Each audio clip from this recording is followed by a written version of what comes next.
আমাদের পরীক্ষায় প্রায় প্রশ্ন আছে অপ্রকৃত ভগ্নাংশকে মিশ্র ভগ্নাংশে প্রকাশ করো। অপ্রকৃত ভগ্নাংশ কাকে বলে?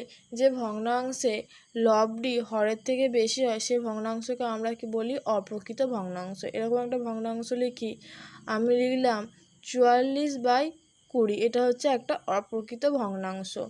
একে আমরা কি করব? মিশ্র ভগ্নাংশে প্রকাশ করব। প্রথমে কি করব? এই 20 দ্বারা এই 44কে আমরা ভাগ করব।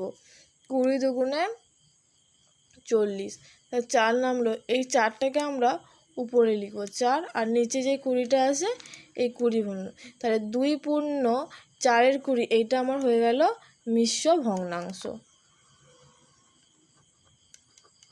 আমরা যদি গুণ করি 20 দুগুণে 40, আবার এর সঙ্গে এইটা আমার যোগ হবে 4 যোগ 44, 44/20।